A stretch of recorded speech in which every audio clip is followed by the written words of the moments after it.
আমার বক্তব্য শুনতে কেউ চাইবে না। আমি মুগ্ধ হয়ে শুনছিলাম ও কি ভালো বক্তৃতা দেয়, ও কত নিখুঁতভাবে প্রতিটি পয়েন্ট টাচ করে বক্তৃতা দেয়। এটা কিন্তু একটা বাহাদুরি। আমাকে বলো কোমর বেঁধে দুটো কাজ করে দিতে আমি পারবো, কিন্তু আমি সুবক্তা নই।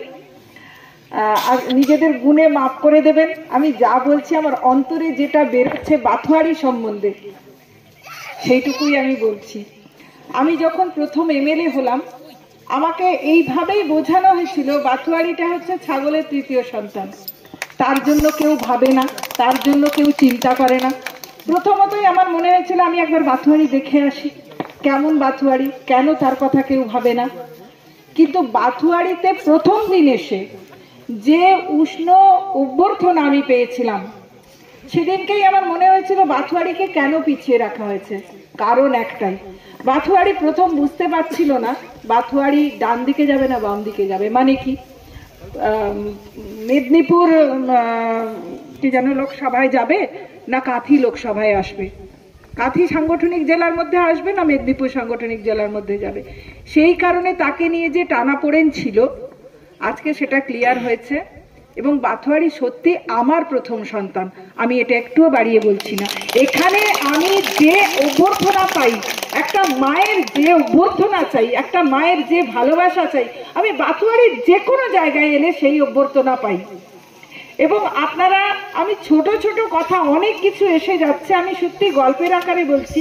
যেদিন আমি বাথুয়ারিতে এসেছিলাম এমএলএ হওয়ার আগে, বাথুয়ারিতে ক্যাম্পেনিংয়ে এসেছিলাম, রাত্রির 10:30টার সময় বিষ্ণুদা, এইসব মানুষগুলোকে ভুললে আমার পাপ হবে, বিষ্ণুদা মাঝরাত্রে আমাকে বলতে গেলে বাথুয়ারির মধ্যরাত্রি আমাকে বাইকে করে পৌঁছে দিয়েছিলেন। তখন আমার কোনো সিকিউরিটি ছিল না, বাইকে করে মিলন বাজারের ওপর দিয়ে বোম ফাটছে, আমার এগুলো সম্বন্ধে আইডিয়াই ছিল না। আমি জাস্ট খুন্তি ছেড়ে রাজনীতিতে ঢুকেছি, আমার এগুলো আইডিয়াই ছিল না। আমি বলছি বোধহয় এমনি বাজি ফাটছে, কোনো পুজোর বাজি। বলো না দিদি, ওগুলো পুজোর বাজি নয়, ওগুলো আমাদের বলি দেওয়ার বাজি, চলুন আপনাকে আমি ছেড়ে দিয়ে আসছি।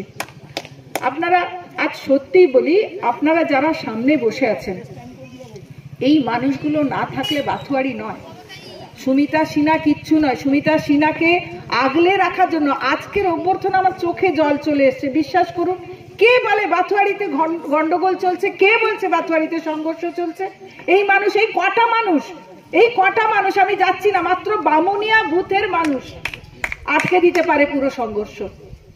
আপনারা জানেন, আমি কয়েকদিন আগে, বোধহয় মাসখানেক আগে আসছিলাম, আমাকে মিস্টার মাননীয় সুজিত বাবু, সুজিত কি একটা, সুজিত সি বাবু, সি, আচ্ছা, তিনি আমাকে, মাননীয়, তিনি আমাকে আটকেছিলেন।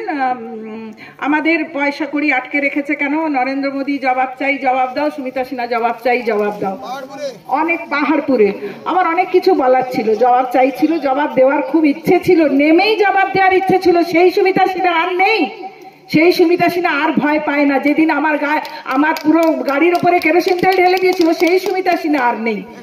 আমার একমাত্র দুটো মানুষ এলো, অরুণ দা এবং শুভ।